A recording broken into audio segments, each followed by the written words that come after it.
Like a dog without a bone, an actor out on loan, riders on the storm.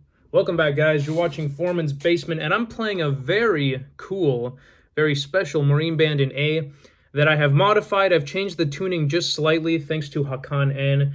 And we're actually going to be talking a little bit more about this particular tuning, this harmonica, later on in this video, because it's only two reeds that you have to retune by, I think, a half step. One you lower, the other one you raise, and it leaves you with a very cool harmonica, and the applications of this are endless. It's kind of like a halfway between a minor tuning. It's not all the way minor. I wouldn't even really know how to explain it, but we'll talk about it later. It's just cool. It's a very cool harp. You can use it for a lot. Obviously, I was working on Riders on the Storm there on the intro, and it's just very cool. We're going to talk about this later. Anyway, welcome back, guys. My name is Frank, and we're just going to go ahead and start off with an apology because I went off the rails recently. I've been lashing out at everybody. I've been telling everybody to fuck off. Even here, viewers of the channel, if you guys have seen the last couple of live streams, they're deleted now, so you won't find them, but it did not... Look, I haven't been in a good mental space, and I think, I don't know, so I just kind of, you can call it an episode. I just snapped for a little while, and I'm sorry to anyone that I've insulted, because I know that I insulted people who didn't necessarily deserve it. I mean, who does deserve to be insulted, really? And I just wanted to say that I'm genuinely sorry. I'm just an angry, hateful person, and that is why I did that. And I genuinely feel bad about it. I just hope you all know that me lashing out like that is just me taking out my own frustrations on the world, on anyone, you know, and I do the same thing in real life in traffic. If someone cuts me off, I like take that very personally, you know, road rage, all that stuff. It's been a bad headspace, guys. I've been in a really bad place. Things just feel like they're constantly getting worse, and I'm constantly working to change that, but it's not going so well. So I just wanted to say I'm sorry if I insulted you guys, especially in the live streams or in the comments section. I know sometimes you guys are just trying to help, and I'm like, well, fuck you, and this and that, and I'm sorry. That was a total dickhead thing to do, and I have no excuse for it, or, you know, I have nothing. I can't say anything other than I'm sorry, and to the people that I insulted, I just hope that you guys can forgive me. Again, I've been fighting with everybody. I've been lashing out. I have this problem where I actually push away the few people that actually want to help me, the people that actually care about me. So it's important for me to identify that behavior and change it. That's what I've been on. I've been all about, I mean, really my entire 20s have been me trying to get better in some form or another. And I was talking to my dad the other day, and I was telling him, you know, progress doesn't always look like this. You know, sometimes progress is you make a lot of progress and then you fall into a pit of despair, and then you go back up and then you fall down again. So I don't know. I'm just trying to keep it going. It's just tough, man. You know, you wake up some mornings. It's the modern world, you know, the modern world. I don't want anything to do with it. AI is incredibly upsetting. Social media. I've been gearing a lot more towards getting off of social media entirely. One of the biggest issues is that this, you know, YouTube is something that when I'm in the right headspace for it, I really enjoy doing. And I feel like in its own way, YouTube is also social media, because I am constantly comparing myself to every other harmonica player, every other player, man. Like, you know, you hear some players and they just play stuff that's so good and so smooth.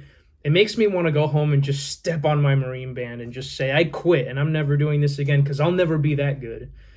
You know, and this applies to everything. You know, it applies to guitar. It applies to singing. I struggle a lot with my voice. My voice used to be better a few years ago, and for one reason or another, I have struggled a lot with singing, you know, as I get older. I think a part of it is just, you know, voice changes when you get older. So, you know, there was that Giacomo Turra situation a few months ago, and for those of you who don't know, here on YouTube and on the social media sphere, you know, Instagram, there was a very famous Instagram guitar player named Giacomo Turra. I think he was Italian. Anyway, he was pretty well known. He would put up just really cool funky funk guitar videos, and very, your classic Instagram guitarist, very tailored videos, shorts, meant to just gather a lot of views. And it turns out the guy was faking pretty much everything. He was just putting these videos. Pretty much when it came out that he was faking it, all these other videos jumped on top and started like looking very closely at his videos and being like, wait, he's not even actually playing this. This is like a mimed performance. And that was actually weirdly powerful for me, watching those videos of the people calling him out, because it made me realize something. When I make my videos, I often think of them as like very extremely flawed, very shitty, like, oh, I missed a note there, oh, I coughed here in between these two verses, or oh, this read wasn't working here on this passage, on this verse. But then after this whole Giacomo Turra thing, I started wondering how many people mime performances like that and edit their videos. And it made me think, I'm actually so proud that my videos are live. Like, yes, my singing is not perfect. Yes, I constantly make mistakes, but I'm proud to say every single one of the most editing that I've ever done is to use one of these microphones, which I can't use now because it broke. It's a piece of junk, but this is the closest I ever get to editing. And when I say editing, this little echo dial, I just turn it up and it makes it sound super nice and spacey. If you want a good example of that, go to the shorts and check out the harmonica with the glass. That's why that video sounds so good. It's just because it's a little bit of echo. But these guys, some of these Instagram guitarists are miming entire performances, like tailoring each video, really editing stuff down. And it made me think, I am so proud to just get on here and be like, riders on the storm, into this house we're born. Like, everything that you see me play, mistakes and slightly out of tune or whatever, it's me. It's truly me. And I'm not proud of many things in my life, but learning how to play blues music, because I heard blues music and I liked it, and I said, I wonder if I could do that. And just the fact that I learned how to play a little bit of harmonica and a little bit of slide, I'm very proud of that. And I know my slide is also incredibly rudimentary. If you guys are musicians and you watch my slide videos, you probably realize something. I only ever play the minor pentatonic. I can play in any key, but I only ever just play that one blues scale in different keys.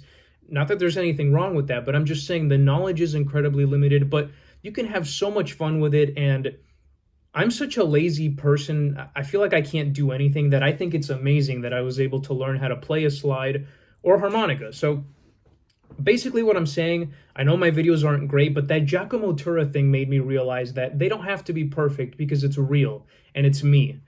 And I actually did a solo set recently by myself, just me and my harmonica, something that is terrifying to me, to walk up to an open mic with just my harmonica microphone and harp in one hand and me singing into the vocal mic, the back and forth.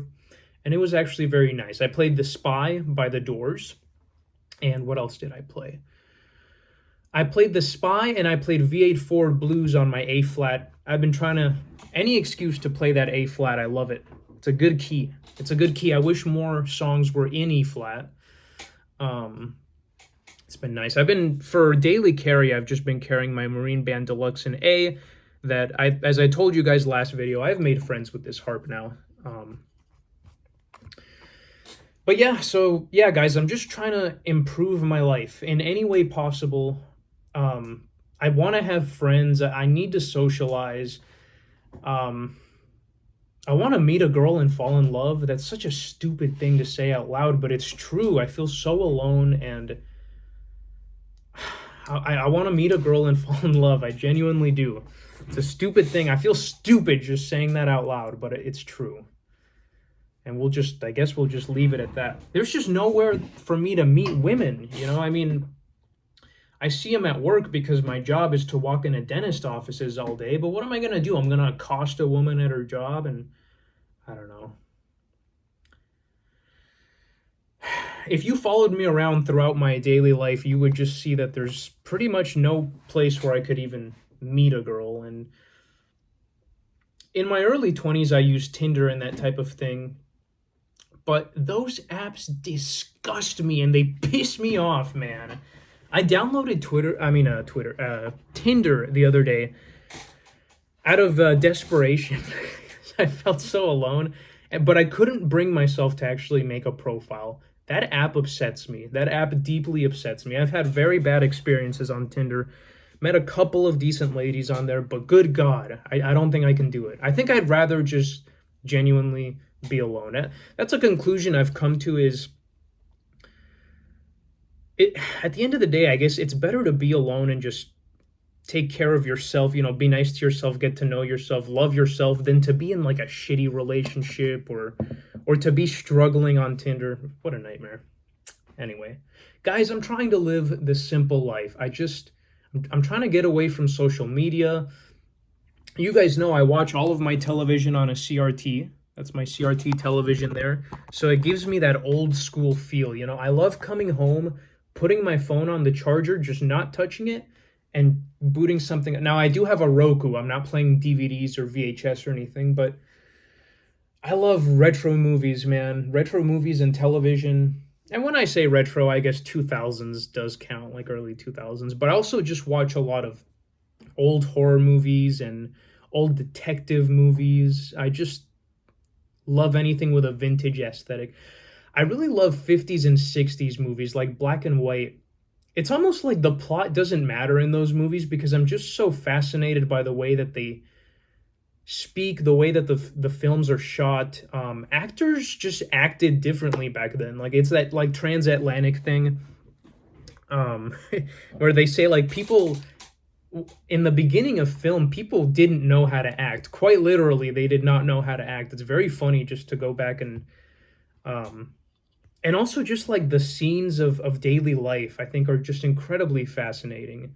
I was recently watching Carnival of Souls, which is a horror movie, like a black and white 60s, about this girl.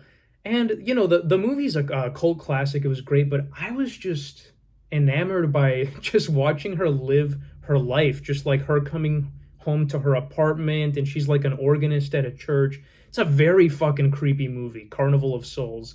But again, to me, the most fascinating part of the movie wasn't so much the horror aspect. It's just kind of like watching this lady live a 1960s life, Like I said, just going to her apartment, going to church.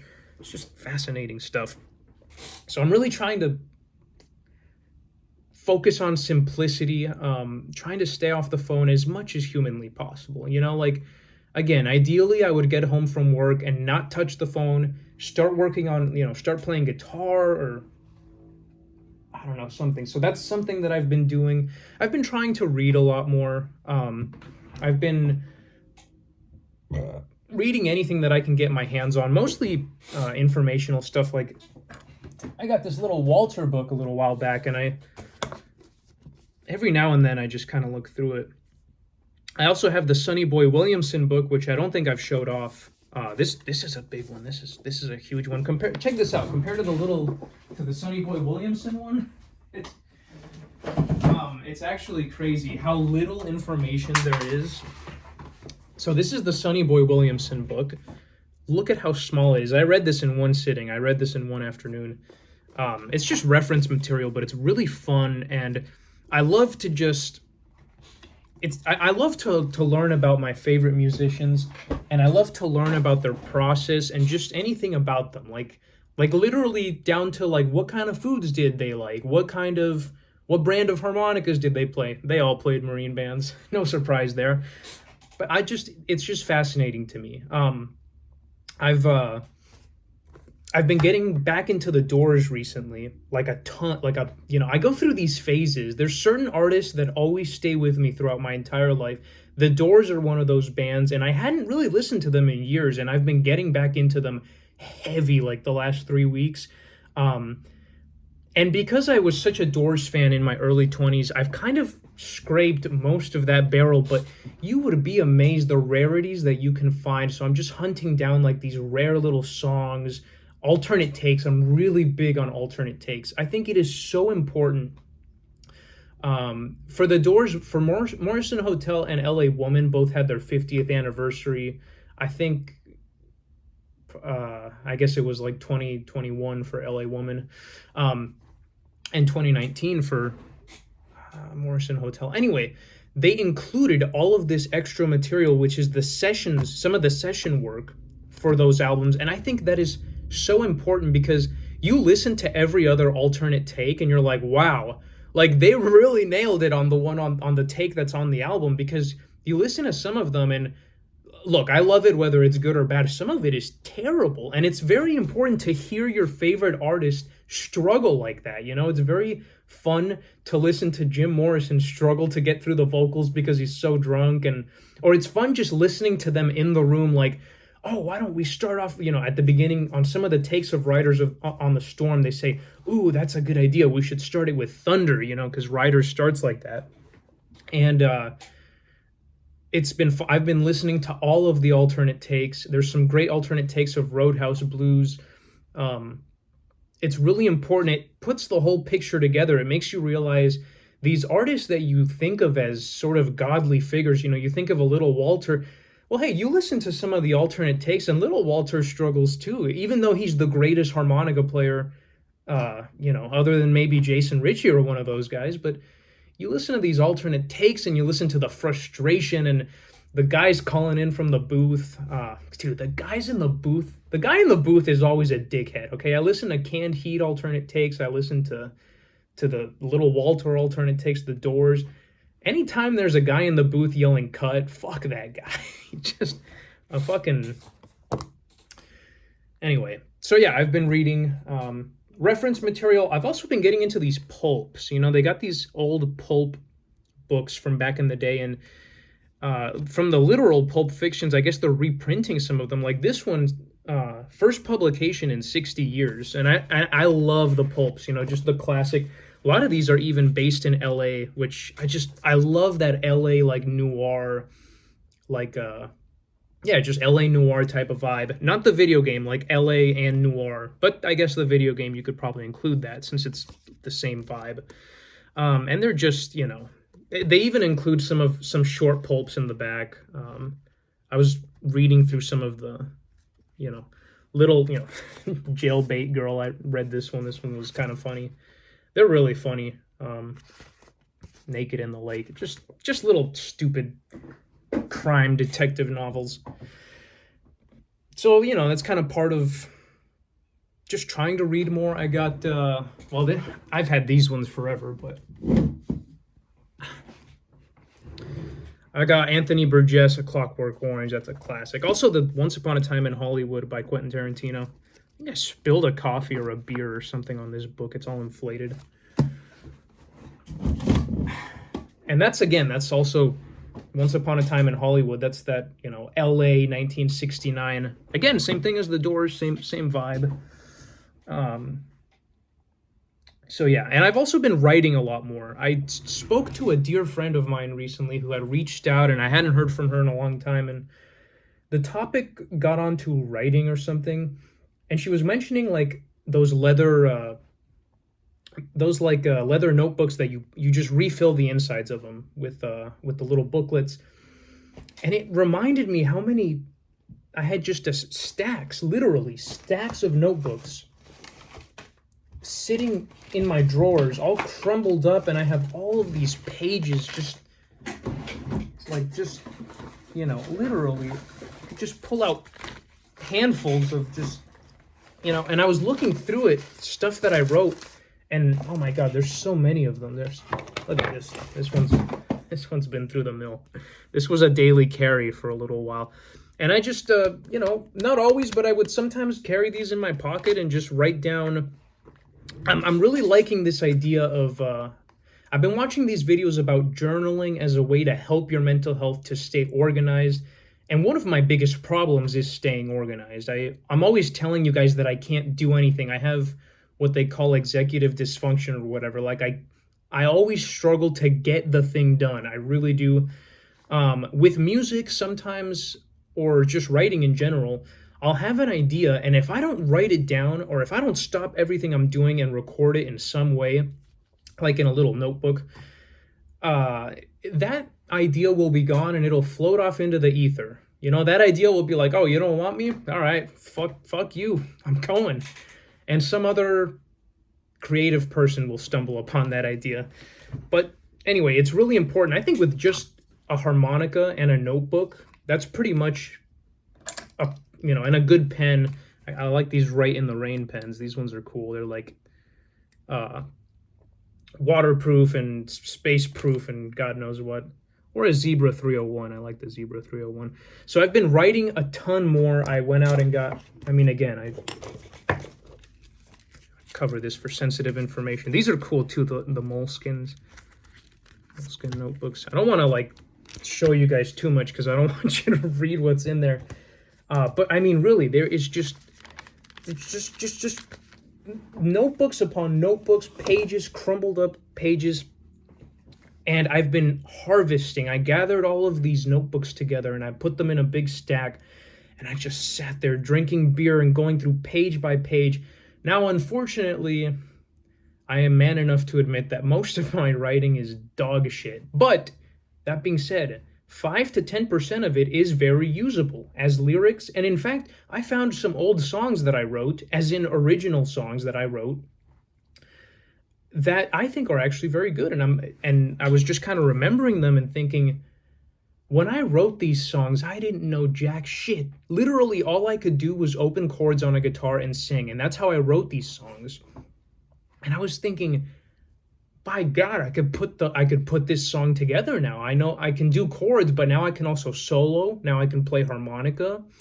I've improved as a player, and I was thinking I could put all of this together. So I'm harvesting, guys. I've got this big, giant stack of notebooks, and I'm harvesting the information.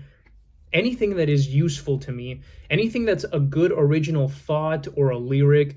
I always say you only need one rhyme for a good blues verse. Just one, because of the AAB format, which is the format that I write in for blues verses. AAB. So that's the first line, A is repeated, and then B on the turnaround.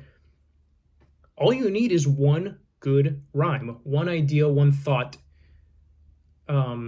And it because of the writing format, it extends itself into a little blues verse. So I'm getting it all together. And I also went out and got new notebooks. This is I just started this one. I really like these Right in the Rain. These are cool. Look at the paper on it too. And also their pocket size. These are cool because, again, this is the same type as this one. You could crumble this and throw it in a lake. And because it's waterproof and whatever, it'll just spring right back up. It's got some serious durability. You couldn't tear this if you tried. It's the type of paper that it's made out of and that's good because, as you can see, it ends up like this. So the idea now is to go through all of these notebooks, and I still might have to go through some of that today. And I have probably 5 or 6 good songs and then enough pieces to put together some new songs. And I thought, well, that's a start. This is something that I can work on. This is good. This is a good idea. So I've been carrying the notebook on me all the time. Any idea, any rhyme, it could just be a thought about life, whatever. I also make a lot of lists like movies I need to see, people I need to keep in contact with, grocery lists, I've been keeping a strain journal as well. I know this is totally off topic, but I think I mentioned this before. I use a Storz & Bickel dry herb vaporizer, and I used to just use it blindly. Lately, I've really been focusing in on the strain, and I try to scan this little code to see what terpenes are in each individual strain. I want to know the boiling point of each terpene because some of them are higher, some of them are lower. Limonene boils at 176 Celsius, and that's a good one. Limonene, whenever that's in a strain, that's a very uplifting, mood-boosting terpene. That's the one where if you get really high on a good limonene strain, sometimes you get a little bit scared, but it's like a good type of scared, like oh, you better do something with your life type of scared. So I love that, and I've been turning a lot more to reefer. I've been trying to get away from liquor, guys. Really, liquor it causes my body some terrible problems, and my mind too. I've been trying to really stick to mostly beer. And as a matter of fact, I don't drink every day anymore. I still drink, just not every day. I've been doing the back and forth so long now that I kind of identify patterns in my drinking. When you stop for a little while, then start. Yeah, I can't really say it any other way, but you really start to identify patterns. You start to see how it makes you feel, how you know, it's been very helpful. I still don't know what the answer is. I know the answer is not sobriety, and I know the answer is not drinking every day. So it has to be somewhere in between, and that's what I've been trying to do. I recently discovered this delicious fucking beer. I can't believe that I never tried it before. I never tried it before because the outside of the 12 pack looks generic and lame, like the art on the outside of the 12 pack. But then you open it up, you got this Victoria from the year 1900. The label is painted on there, which is a sign of class, kind of like Corona. 135 calories, 4%. This is a great breakfast beer, guys. I love one of these in the morning. It's just fantastic. So I've been trying to do light beers and just staying away, even wine. It's about the percent, right? So I'm trying to just drink the absolute bare minimum, drink very casually. I've let go of this like pressure. I didn't realize this, but a lot of times when I drink, this subconscious pressure starts working its way through my mind after the second or third drink to just be like, oh, we're getting fucked up tonight, dude. We're getting and I've been trying to quiet that voice and be like, hey, actually, no, we're not. We're actually just hanging out. Is that okay? We're just chilling and taking it easy. So it's been a learning experience. I'll tell you what, it feels good not to be hungover every day. I went on a bender there for, I guess it was a month or two ago. Oh my God. And the hangovers just keep getting worse. Guys, I'm 28 now, and I was thinking about this the other day. I still feel like I'm 21. I still feel the same way. I feel like my youth just slipped away from me. And what did I do? Nothing. I just worked. I worked and my back got worse and my cough got worse. I just worked. Work. And I love my job, don't get me wrong, I have a good job. So I really shouldn't be complaining. I feel like we're slaves, man. Like, obviously we're not. Other places in the world have it way worse, but the fact that I work every single day and I can't, I work, I guess it's not technically full-time, but pretty damn close to full-time. And I can't do jack shit with my money. Man, I get paid. I have to take cash out of my bank account because if I don't, those pending charges are going to come in and steal my money. That is how broke I am. My paycheck is gone that day or the day after. Now, of course, I do spend all of my money. It's not, it's all relative. I'm not trying to make excuses. It's definitely on me, and I am terrible with money. That much is true. I'm obsessed with food. I love food so much. I love hamburgers. I love sandwiches. I love pizza. I love soup. I love Mexican food. I love food. I love spaghetti. Oh, spaghetti. Ravioli. Lasagna. Dude, come on. So it's tough, it's kind of funny actually. My biggest addiction might genuinely be fast food because of so much of my money. The average person watching this, you would just shit yourself if you would not approve of how I spend my money on food. It's ridiculous. Anyway, I got a couple. Wrote down some things here. I just want to make sure. I know we're bouncing around all over the place. We've talked about journaling. We've talked about simple life. Yeah, guys, that's really the theme. I'm just trying to get better. That's all I've ever tried to do for all of my 20s is to get better. And in many ways, I've made great progress. In other ways, I've fallen deeper down into depression than I ever thought was even possible. But, I have been exercising a lot more. That's helped. It's helped my lungs, actually. I've been doing a lot of walking. I live on kind of a big steep hill. It's like right next to a golf course, and there's just this big hill, and I've just been, not every day, but every other day, I'll go all the way up this hill. It's about, I don't know, 20 minutes, half hour. I can stretch it to about an hour if I go down into this little trail area, but I don't usually do that. And then just really basic shit, push-ups, planking, just for core, just for literally just to do the bare minimum, because I feel like death most days. So I've and the exercise is good because it gets those endorphins going in your mind, and so I'm just trying to do anything to positivity, like that's what I was saying earlier about vaporizing, is like I find that if I keep the temperature very low, you don't get as much vapor, but THC vaporizes at 156 Celsius, I think. The Storz & Bickel is set to 180 Celsius, which I think is perfect. It's like the perfect middle ground. You get great vapor, great flavor. You cover your base with most terpenes there. But I see people on the Reddit pushing these devices to 195, 200, 210. I'm like, what? There is no way. If I get to like 195, that just makes me start coughing. I don't know. And I'm too paranoid to use water filtration. I use a bong just as a third lung, just to make the vapor crawl through more space. And then when it hits here, it kind of like expands a little bit. And it definitely cools the vapor a lot. That helps. But I don't use water. Something about using water with a dry herb vaporizer causes me a lot of phlegm, like a lot of mucus and coughing issues. And I've just sworn it off for now, so we'll have to see. But anyway, I find that those low temperatures are super uplifting, super motivating. Meanwhile, some of those higher temperatures, you kind of do get more of those relaxed type of effects. Yeah. What else have I been doing?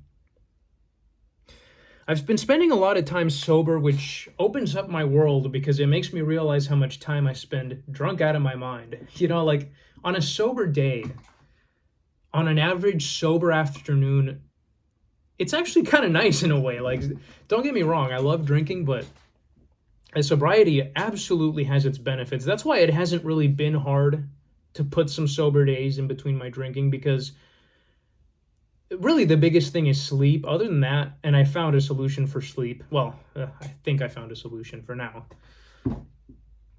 I completely lost my train of thought. Right, so in the afternoons, I find myself just very free. I've been just going for drives pretty frequently, trying different restaurants, or sometimes just go to McDonald's for fries, I love fries. I love just fries and a Coke. McDonald's is a shitty restaurant, but when they do it right, fuck, dude. I could go for some of those fries right now. I mean, fuck McDonald's. Seriously, I hate them, but I just love their fries and their nuggets and their quarter pounders. I'm trying not to eat bacon anymore.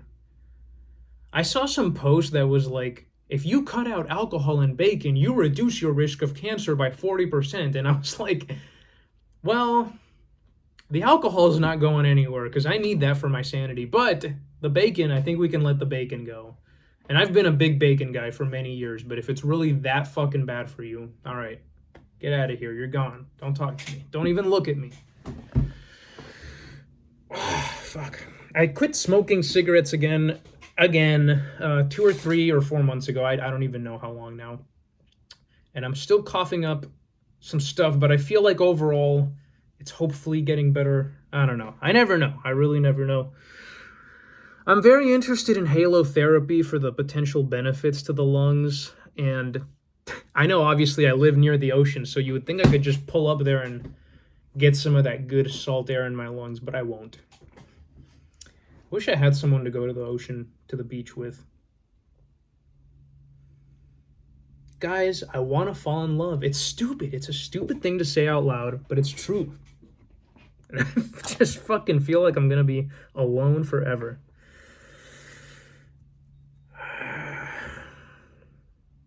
What to do with life. That's what one of the topics is. What to do with life. What am I going to do? I just don't know. I really don't. I feel fucked. I feel like I'm totally fucked. I'm 28. I have no money. I have no ambition. I don't want to work. I really don't want to work. Let me rephrase that. I would happily work if working means that you get paid enough to live, which 30 or 40 years ago, it seems like that was possible. You know, like genuinely, you could just have a simple ass job and work almost full time like me, and you'd have an apartment. That's what it seems like. I wasn't there. I wouldn't know. I didn't exist in 1970, 80, whatever. I wasn't there. I wouldn't know. But that's just what it seems like. That's what you hear. That seems to be the general consensus.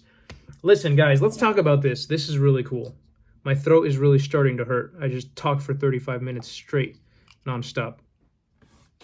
I had a lot of coffee this morning. I love waking up on a Saturday and drinking a lot of coffee on an empty stomach. You know. So this is very cool. You guys might have noticed this in the beginning of the video. You've probably also noticed I've made a handful of songs with it. For example, St. James Infirmary.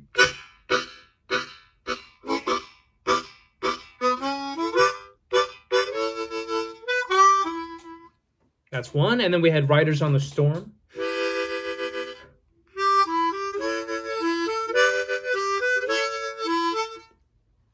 It just so happens that this, and again, it's a very minor modification. So we have the 3 draw reed, I think, is lowered by a half step, and the 6 draw reed is raised by 1/2 step. So what does this give you?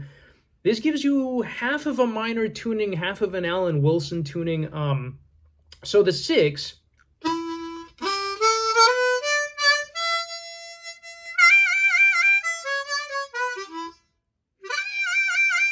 Yeah, so that's the 6. That's that On the Road Again sound. I actually haven't really used the 6 draw much at all, but it's good to have it. It's a wonderful note. It gives you that, I don't know if that's a root note or if that's, I don't know what note it is in relation to theory. I just know that it's an important note that you don't normally get. That.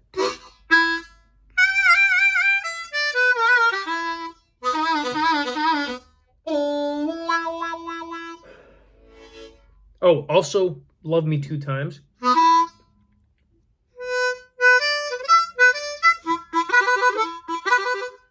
Someone on the video commented that I was tongue blocking. No, I wish, sir, but no.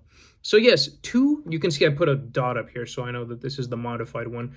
2 very simple modifications, and you have a harp that can do a lot of stuff. I only did this for one song initially, and again, I learned this from Hakan N. I've mentioned him before. Please check him out. Wonderful harmonica player. Such a small difference to the tuning, but it helps in so many ways. First of all, because that 3 draw half step bend, I struggle with it. I know a lot of other harp players struggle with those 3 draw bends. It's already there. That's basically what you're doing.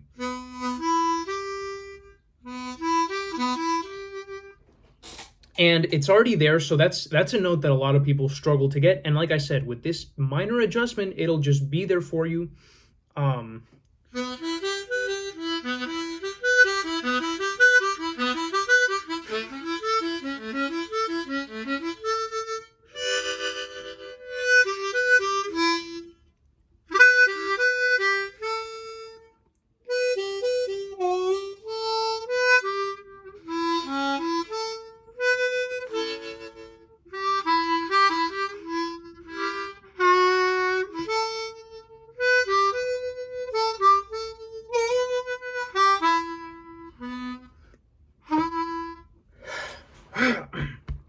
Come on, lungs, stay with me. I don't know what I was doing there. I got lost. I got lost in the sauce. I got lost in the sauce of this beautiful tuning. Oh, that's what I was trying to play. So in addition to all the songs I've mentioned, E minor to A, there's just, I don't know why. It just, again, I only did it for one song. I didn't know that so many songs applied to this. But next thing you know, I'm like, even Iron Maiden, there's this one song off of the first or second record. It's called Strange World, I think.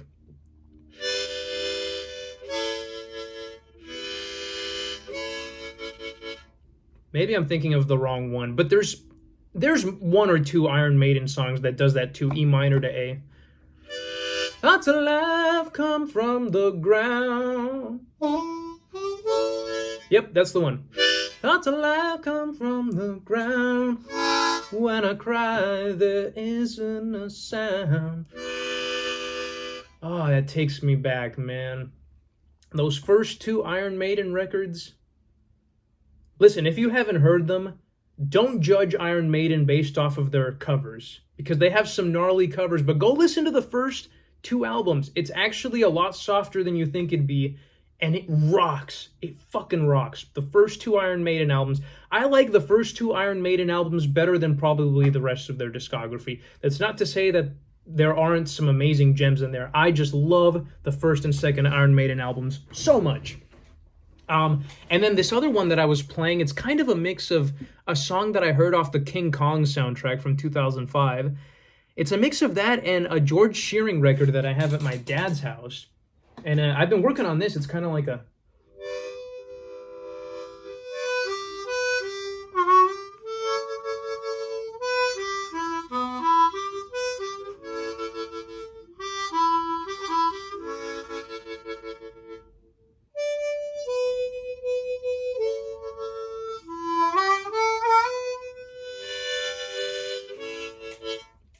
Anyway, it's a very cool tuning. I just had to share this with you guys. I know somebody watching this will get something out of it. And again, it's very simple. You know, you pop off the cover plate, pop off the bottom cover plate. Ooh, this thing's running low on battery. What am I gonna do when this thing runs out of battery? What type does it take? Oh, okay, they're just AAAs. Well, we can certainly replace those. I thought there was gonna be some kind of a fancy battery. You just take your thing and couple of minor adjustments and you have a very cool harp, man. I mean, I'm digging it. I'm trying to think. There was a few other examples. There's a few other great examples of what this tuning could be used for. I already showed you guys Riders on the Storm. I mean, that one's just fun, dude. That just sounds perfect. I bet you... I wonder if anyone else has ever done that, because Hakan N definitely hasn't, and he's covered a ton of Doors material, so...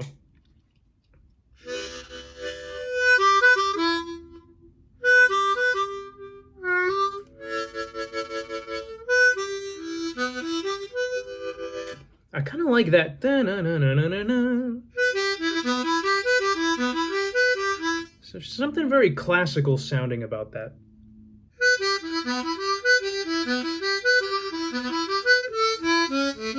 What do they call that? An arpeggio or something?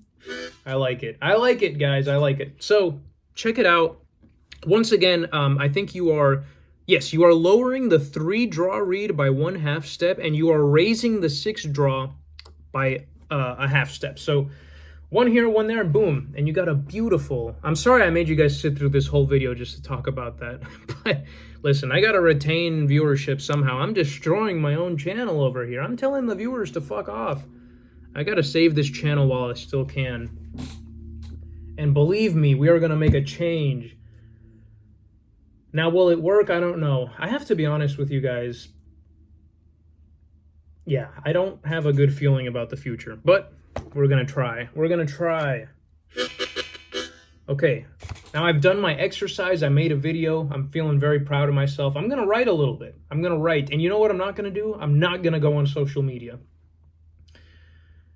I shan't. Not until this afternoon. Or maybe, I don't know. Anyway, I'll see you guys next time. Thank you for joining. If you made it this far, that means a lot.